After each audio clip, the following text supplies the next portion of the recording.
A house cat purrs at a lower pitch than a lion roars. Not louder, lower.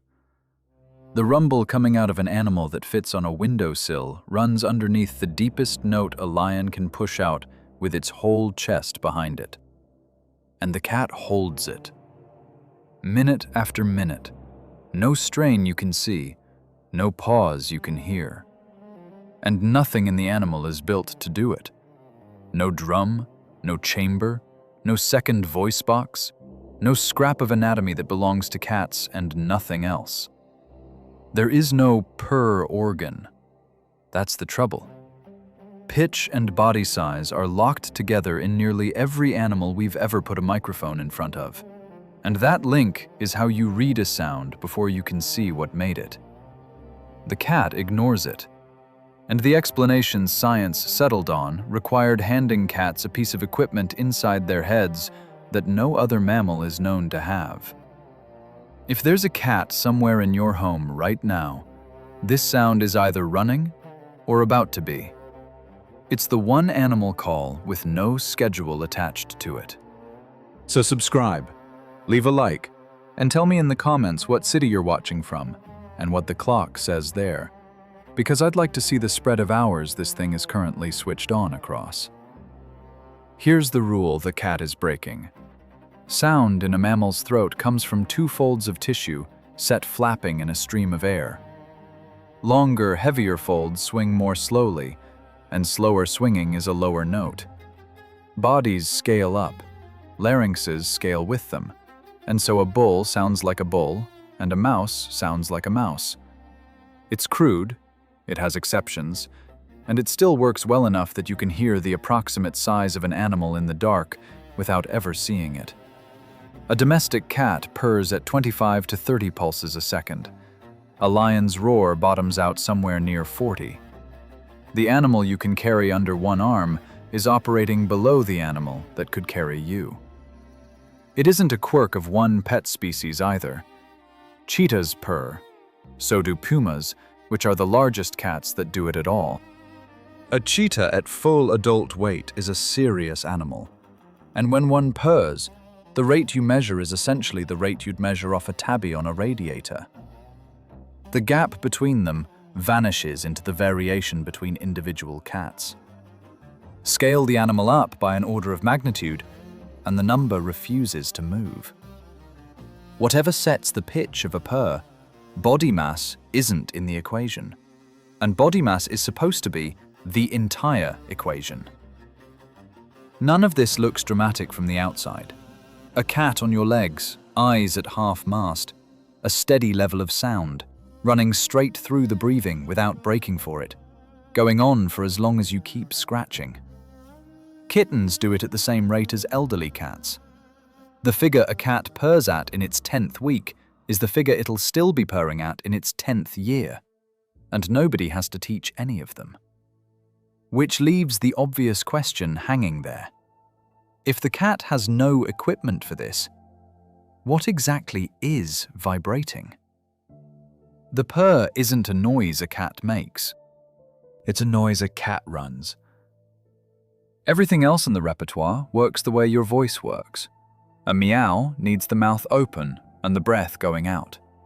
So does a howl, a yowl, a hiss, a scream. Air leaves the lungs, tissue flutters, sound comes out. And when the air runs low, the sound stops so the animal can take another breath. The gap is in every mammal call on the planet. It's inside every sentence you have ever spoken out loud. The purr has no gap. It keeps going while the air goes out, and it keeps going while the air comes back in, and the mouth stays shut the whole time. The two halves aren't identical twins. The out-breath half is a fraction higher and carries slightly more volume. The in-breath half drops a little and thins out. Slower recording down, and you can hear the seam where one flips into the other. A tiny hitch, and then it's running again. Cats hold that for minutes at a stretch. Some hold it until they fall asleep, and then keep holding it. Try the inhale half yourself. Not the purr, just voice on the way in. Take a breath and hum while you're taking it. Something comes out and it's thin and scratchy and unpleasant to sustain because your folds are shaped to work in one direction and you're driving air backwards through them. Now the hard part. Humming out, humming in, without letting the note break at the turn.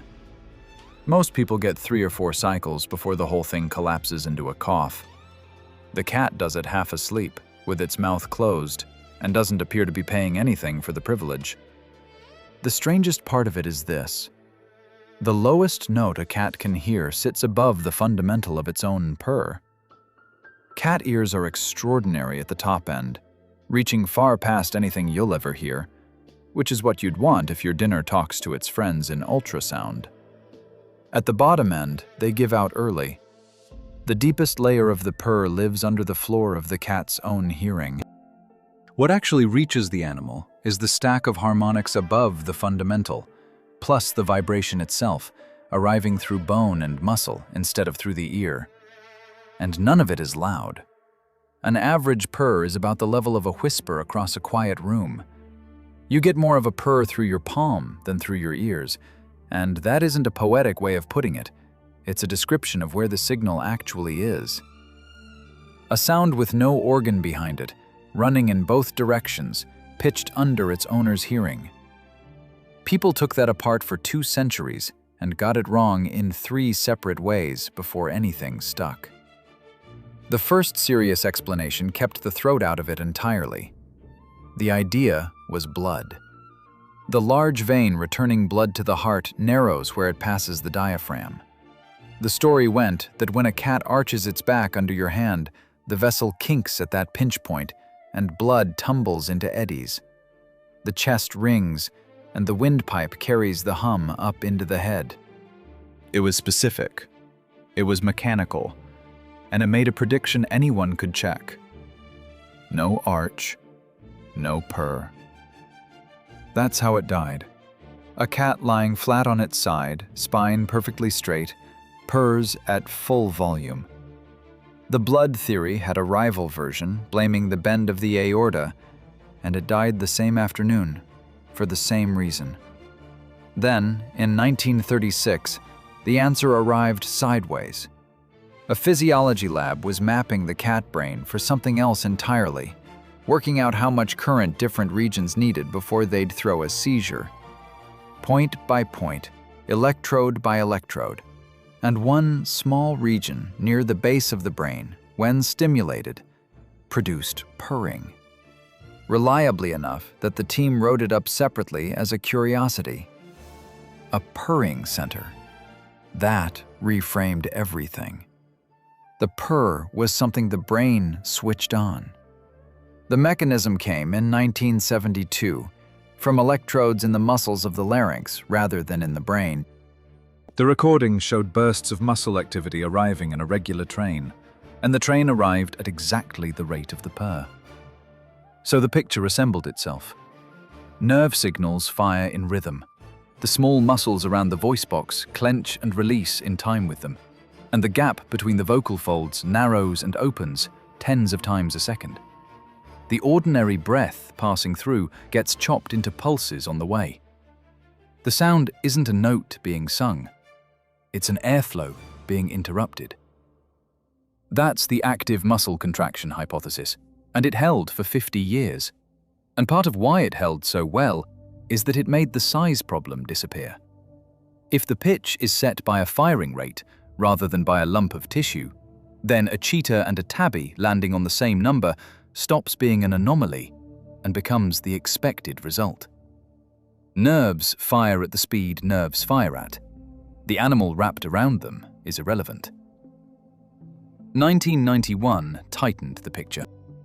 A team recorded unrestrained house cats, cheetahs, and pumas on 2 channels at once, one on the throat and one further down the body, and compared what arrived where.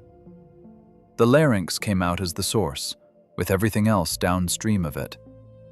The diaphragm and the muscles between the ribs were doing nothing but breathing. They confirmed the rate holds steady across a cat's whole life. They also noted in passing that a cat can purr and produce another call at the same time, which is odd for a single voice box, and nobody chased it at the time.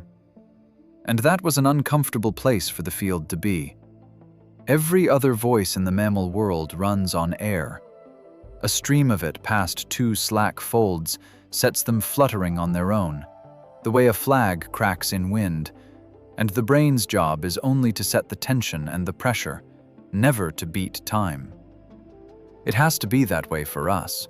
Human folds run at hundreds of cycles a second in ordinary speech, and no motor nerve can fire that fast. Nobody is drumming out their own vowels.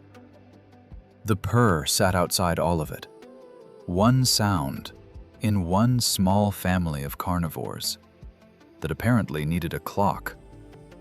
For 50 years, that was the settled answer, and if you'd asked me, I'd have given it to you with a straight face. The experiment that would test it properly is unpleasant to describe and completely obvious. You'd need a larynx with nothing alive attached. In 2023, a voice lab did exactly that. 8 larynges, taken from 8 domestic cats that had been euthanized because of terminal illness and donated afterwards. Each one mounted on a support, tubed from below, with air pushed through it. The air was warmed and humidified, so the tissue behaved the way tissue behaves in a living throat, and the pressure could be dialed up and down by hand. There was no brain. There were no nerves carrying anything. There was no muscle tone, because muscle tone requires a supply of energy, and there wasn't one. Nothing in the apparatus could have kept time. Under the standing hypothesis, the prediction was flat. Silence, or a hiss, or a squeal from tissue being blown at. A purr should have been impossible. All 8 of them purred. No stimulation, no signal, just air moving through dead tissue at a steady pressure, and out came self-sustaining oscillation, exactly where a live cat's purr sits. With more pressure, the pitch climbed. With less, it dropped. The folds were behaving like folds, doing the same thing your folds do when you speak, only impossibly slowly for their size. So they went looking for why. If short folds are swinging that slowly, something in them is loaded. Under the microscope, each vocal fold turned out to have a mass of connective tissue buried in its edge. Spindle-shaped and star-shaped cells, elastic fibers, sparse collagen, a gel-like filler between them, the mass reaching up to 4 millimeters across. These pads sit there, regardless of the cat's age and regardless of its sex. Anatomists had recorded them years earlier and simply never worked out what they were for. What they do is add weight and take away springiness. A stiff, light fold snaps back fast and gives you a high note. A short fold, with a slack bead loaded into its edge, swings like something much longer and much looser than it has any right to be. The cat carries a piece of tissue that changes what the physics of vocal folds produces. You've got a version of this in your own throat, incidentally. Drop your voice to the very bottom of your range and let it go rough, that crackling register at the end of a tired sentence. Down there, your folds are thick and slack and stay closed for most of every cycle, so the pulses come out sparse enough that you can almost count them individually. Same regime. The cat lives in it. This pulls the picture inside out. The purr was the last major exception to how mammal voices work. The one sound that needed its own special machinery, and the machinery isn't required. A purr and a meow come out of the same folds, driven by the same moving air, obeying the same rules. The exception dissolved. Except the electrodes from 1972 didn't lie either. Those muscle bursts are real. They happen in living cats, and they arrive at the rate of the purr. What 8 dead larynges prove is that the tissue can do this by itself. What they cannot prove is that this is how a warm, breathing, purring cat is actually doing it. Because in a warm, breathing cat, both things are available at once. I told you at the start that the accepted answer required hardware no other mammal has. That was the honest state of the field for 50 years, and then it came apart in a room with a compressed air line and a set of specimens. What replaced it is messier. The clock in the brain turns out to be optional. Whether it's still running and how much of any given purr it's responsible for is currently something nobody can tell you. Those pads leave a second question behind, and this one has been answered, sort of, for nearly 200 years. Why can a cat that purrs never roar? The split is old. In 1834, an anatomist working through the throat of a cheetah in London noticed that the arrangement of small bones under the skull didn't match what he'd seen in a lion. He drew a line straight down the middle of the cat family. On one side, cats that purr. On the other, cats that roar. Nobody sits on both. The division is still in the textbooks today. The structure it turns on is the hyoid apparatus, a chain of little bones slung under the base of the skull that holds up the tongue and carries the larynx underneath it. In a house cat, the chain is solid bone from end to end. In a lion, a tiger, a leopard, and a jaguar, one link in that chain is an elastic ligament instead of bone. The whole voice box hangs on a piece of stretch, which lets it ride lower in the throat and lets the tube above it run longer, and a longer tube resonates deeper. Body size doesn't sort itself along that line, which is the first thing that surprises people. A puma is the largest cat on Earth that purrs, and a cheetah is not far behind it. Both of them outweigh a lion cub several times over, and both are on the purring side of the family without ambiguity. A cougar rescued as a kitten will lie on a keeper's arm, making the same sound your cat makes at you, only felt through the floor. Then there's the snow leopard, and the snow leopard is where the tidy version starts leaking. It's in Panthera. It has the same flexible ligament link as the four roarers, and it doesn't roar. What it produces instead is a soft, breathy chuff, plus meows, plus something purr adjacent that people argue about, and you will find respectable sources claiming it purrs, and equally respectable anatomy papers stating flatly that it does neither. One species with the right bones and the wrong output is a problem for a rule built entirely on bones. In 2023, a team measured hyoids properly. Modern cats of 9 species, plus fossil hyoids pulled out of the tar at Rancho La Brea, all of it put through shape analysis. Purring cats and roaring cats did come out different in the size and shape of those bones, cleanly enough to make a guess about saber-tooths. But the paper also said the thing that gets left out of every summary of it. Purring cats and roaring cats are also 2 separate branches of the family tree. So you cannot tell whether the bone differences have anything to do with the sound, or whether they're just what cousins look like. The correlation is real. The causation was never demonstrated. The better predictor is the same tissue we were just inside. The vocal folds of a lion or a tiger are flat and square in cross-section, where a house cat's taper to a triangle. They jut straight into the airway, and the layer under the surface is packed with fat cells set in a mesh of collagen and elastin. It behaves like a heavy, slack rope. It takes enormous stretching and shearing without tearing, and it converts pressure into sound with a brutal efficiency. From the mechanical properties of that tissue alone, you can predict both the frequency range the animal roars in and the lung pressure it needs to get there. Both predictions came out right. The pressure figure is the surprise. A roar loud enough to hurt at close range comes out of an organ the size of a fist, driven by less push from the lungs than you'd expect from a house cat's yowl. The tissue does the work.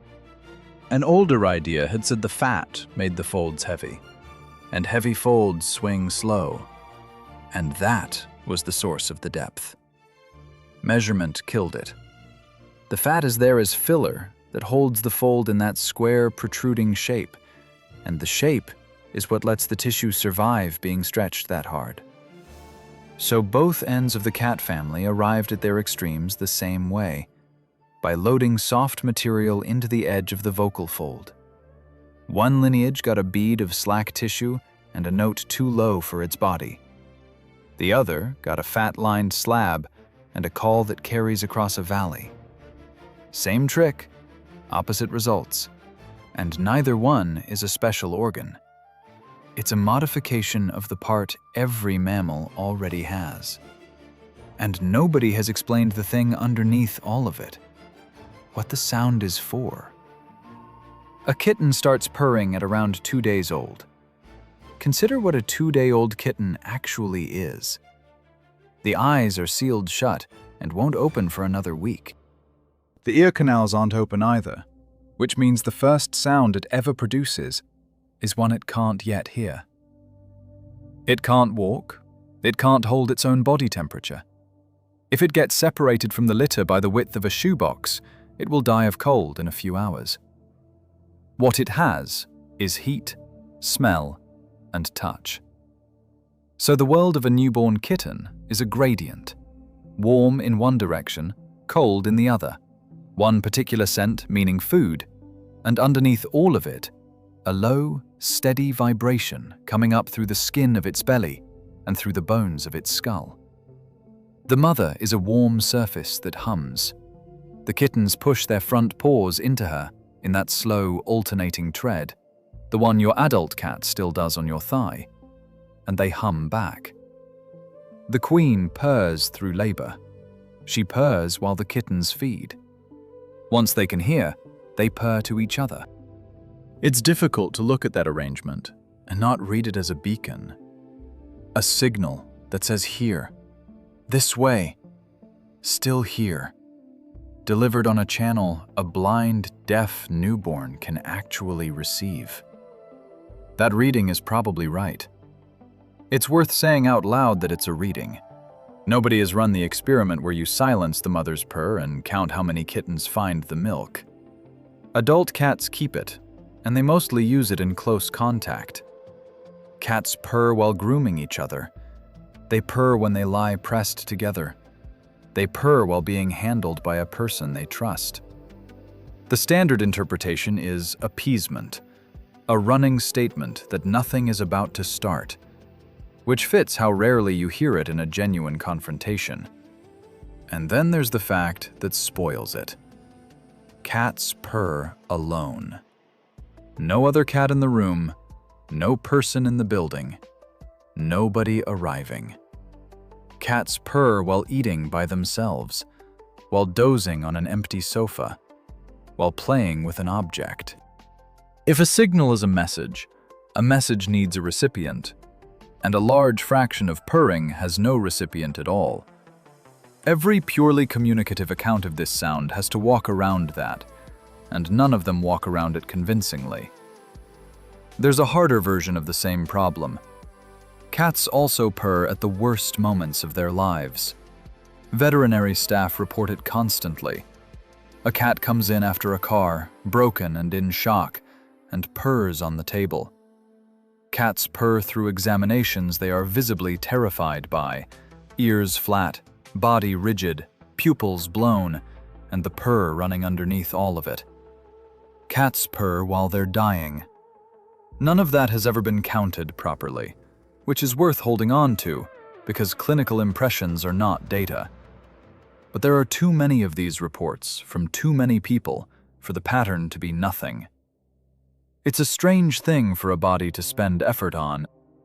An animal in that state shuts down anything non-essential, and here it is running a rhythmic motor process for minutes on end. Something is buying something. In 2001, a bioacoustician put that idea on the table at an acoustics meeting. She had recorded 44 cats across several species, house cats along with cheetahs, pumas, ocelots, and servals, using microphones and an accelerometer pressed to the body to catch the vibration rather than just the sound. Every animal produced strong energy from the bottom of the Purr range, up into the low hundreds. And that band, she pointed out, is the same band clinicians use in vibration therapy for bone and soft tissue. So maybe the purr is medicine the cat gives itself. Note carefully what that was. A conference abstract proposing a hypothesis, and a good one. It was not a study of anything healing. The evidence it borrows from is real, though, and it comes from sheep. Adult ewes stood with their hind legs on a plate that hummed at 30 cycles a second, 20 minutes a day, for a full year. At the end, the spongy bone inside the top of the femur had 34% more density than in the untreated animals. The strain the plate put through the skeleton was far below the level that damages bone. A signal that tiny, repeated daily, and the bone rebuilt itself denser. You could stand on one of those plates right now and struggle to describe what you felt. The movement is a fraction of a millimeter. There's a faint buzz through the soles of your feet, nothing in your knees, no effort, no breathing hard, no sensation that anything is happening at all. It's supposed to feel like nothing. The stimulus is small enough to be almost imperceptible, and the skeleton responds anyway. It got interesting to people with a specific problem. Bone in orbit disappears at a rate that turns a long mission into a medical question, and the countermeasures that work all cost either time, effort, or equipment mass. A plate that hums costs nearly nothing. Low-magnitude vibration got taken seriously in that context, and the purring cat kept getting cited as the proof that the trick exists in nature. I wanted this to hold together. It's a beautiful chain. Then somebody ran the trial. 202 postmenopausal women with thinning bone were randomized into 3 groups. 2 groups stood on a vibrating platform for 20 minutes every day for a full year. One at the frequency that worked on the sheep, and one higher. And everybody got calcium and vitamin D. At the end, they measured bone density, and they measured bone structure. Nothing. No difference at the hip, no difference at the spine, no change in the architecture inside the bone. The effect that was enormous in sheep did not appear in people at all. And the other end of the chain is worse than that, because it's empty. Nobody has ever tested this on a cat. There has never been a study comparing healing rates in cats that purr against cats that don't. The most repeated fact about purring in the world rests on an overlap of frequency ranges between an animal that was never tested and a therapy that didn't work. So the purr may still be doing something for the cat. It's a live hypothesis. What isn't in doubt is what the purr does to us, because that part has been measured, and it's aimed. A cat can run a purr and a second sound through the same throat at once. Somebody noticed that decades ago and filed it as an oddity. Researchers recorded cats purring in 2 situations: purring while working on their owner for food, and purring in circumstances with nothing being asked for. The recordings were leveled to identical volume and played to people. Listeners rated the food purrs more urgent and less pleasant. So did listeners who had never lived with a cat in their lives, which rules out simply having learned the difference at home, although owners were better at it, which means learning helps. Then they went into the spectra to find out why. Sitting inside the low rumble was a voiced peak around 380 hertz. It has no business being there. It doesn't match the resonance pattern the rest of the call predicts, so it's a separate voiced component threaded through the purr, rather than a harmonic or a formant, produced by pushing air across the folds properly while the purr continues underneath. And when they resynthesized the recordings to strip out only that component and left everything else untouched, the urgency ratings dropped. 380 is roughly where an infant cry lives. That's why it's difficult to sit through.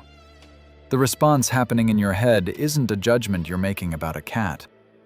It's the same machinery that makes a baby crying in a restaurant impossible to tune out, no matter how determined you are to ignore it, running on a signal from a different species. The cat isn't calculating any of this. Cats that made the sound got fed, and the ones that got fed made it more, and the ones that live one-to-one with a person do it most. The study was 10 cats and 50 listeners, which is small.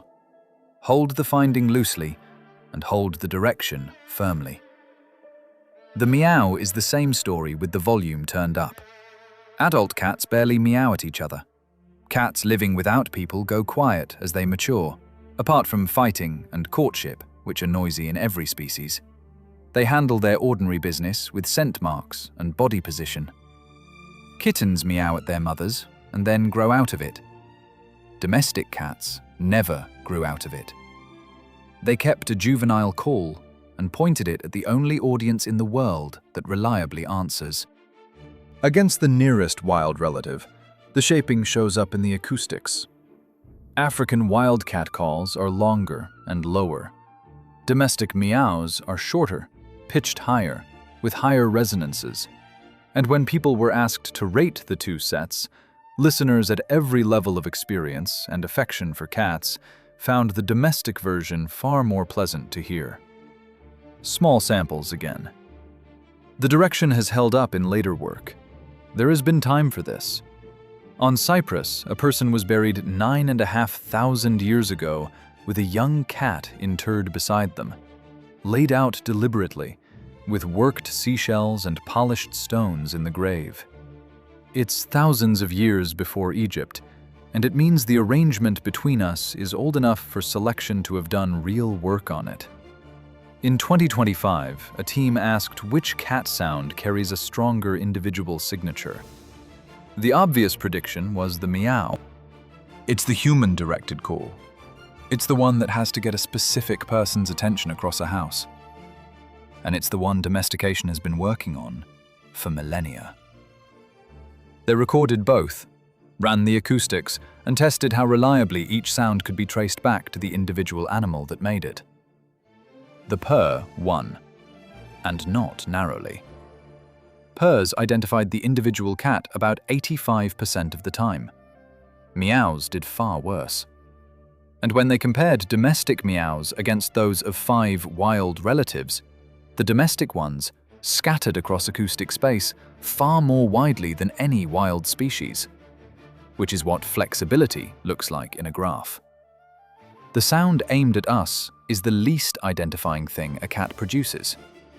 The sound aimed at nobody is its fingerprint. Outside the cat family, the sound very nearly disappears. It depends on being strict about what counts. You have to be, because the word gets thrown at anything that rumbles. The working definition is narrow. Continuous sound, alternating between air going out and air coming in, held without a break, sustainable for minutes. Under that test, almost nothing passes. Cats pass. 2 species of genet pass. A word on genets. They're spotted, long-bodied, long-tailed, and they are not cats. They're viverids, a separate family that split from the cat line tens of millions of years ago. A large spotted genet produces the real thing. Continuous, both directions, minutes at a time. So either this arose twice independently in 2 branches of the carnivores, or it's older than both of them, and most of the family lost it.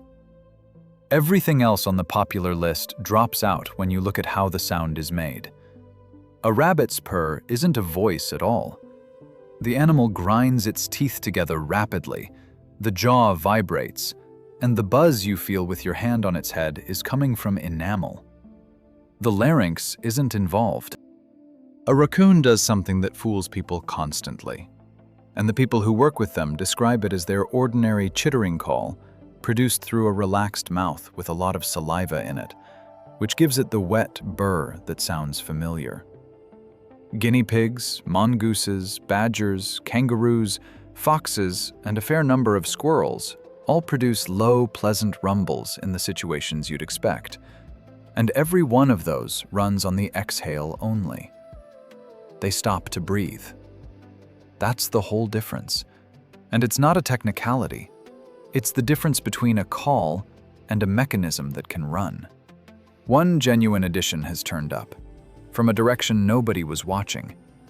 A titty monkey in Colombia, described only in the last couple of decades, has been reported doing something that meets the description, on thin evidence so far. A small South American primate and a leopard running the same physical trick, with the entire history of placental mammals between them. The direction itself, though, is common enough. Plenty of animals make sound on the inhale. Donkeys bray on both halves of the breath, which is why the he and the haw don't sound alike. Gibbons sing partly on the intake. Chimpanzee pant hoots alternate the way a bray does. Human laughter does it, human crying does it. And there are languages all over the world where the little agreement noises people make while listening are produced on an in-breath. Naturalists were listing ingressive species back in the 1840s. So the special part is refusing to stop. Every other ingressive sound in the animal kingdom is a pulse, a syllable, a burst that alternates and interrupts. The cat runs it continuously, mouth closed for as long as it wants. And the note doesn't break at the turnaround, which is the part your own throat can't manage. None of which explains why cats have it and their relatives mostly don't. The most interesting recent attempt at that came from a gene rather than an anatomy lab. In Japan, researchers took DNA and owner questionnaires from 280 house cats, all neutered, mixed breeds living in ordinary homes, and looked at the androgen receptor gene on the X chromosome. Inside it, there's a stretch of repeating code, and the number of repeats varies from cat to cat. Cats carrying the short version were reported by their owners as purring more. Short version males also directed more vocalizing at people. Owner-reported behavior is soft data, and the authors said so, and this is a correlation in one population rather than a mechanism. The comparison they ran afterwards goes further. They looked at the same gene in 11 wild cat species. The close relatives, the leopard cat and the fishing cat among them, carry only the short version. The long versions exist in domestic cats and are absent from their wild kin. Whatever happened to cats while they lived alongside us reached the gene that tracks how much they purr. And pedigree cats raised by people from birth carry the long form more often than rescued strays do. Meanwhile, the mechanical question stands where the excised larynges left it. Tissue that can do this unaided? Muscles that fire at the right rate anyway? And no way to weigh the two against each other in an animal that's alive and warm and doing it. And there's a third gap, which is older than either and gets less attention because it doesn't look like a scientific problem. Nobody can say what the purr means. That's unusual for an animal signal. An alarm call means a predator. A mating call means one thing in one season. A threat display means back off. And if it meant anything else, it would stop working. Signals are welded to situations. The purr is welded to nothing. Same rate, same structure, same sound, while the context swings from the best moment of an animal's life to the last one. There is one thing all of those situations share, and it's physical rather than emotional.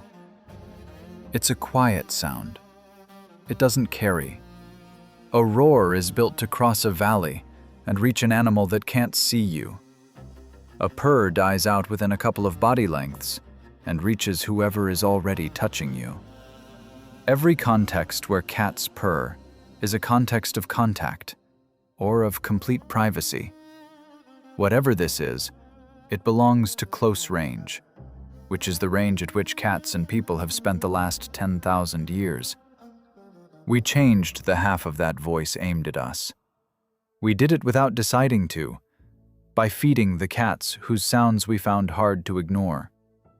The other half we never touched at all. There is no purr organ. That much is now settled. And it settles the problem we started with. The pitch was never the mystery it looked like.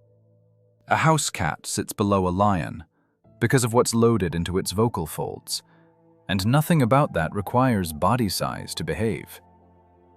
What isn't settled is any of the rest. We know the sound can be made passively, and we know the nerves fire in time with it. Choosing between those, or dividing the work between them, needs an experiment nobody has run. A living cat, purring. Recordings from the laryngeal muscles, taken while the folds themselves are watched directly. Then the nerve supply quieted to see whether the purr survives. Until somebody does that, the mechanism is half known, and the function is worse than half known. The healing idea is unproven at both ends. The communication idea can't account for a cat purring alone in an empty room. What we have is an animal that carries a piece of equipment it doesn't obviously need, running it in circumstances that have nothing in common, at a frequency underneath the floor of its own hearing. That's more interesting than a tidy answer would be. This is the most closely observed animal on the planet. It sleeps on us. And the noise it makes while doing it, the single most familiar sound in domestic life, is one we can describe in detail and cannot explain. If you got something out of this, a like and a subscribe help more than you'd think.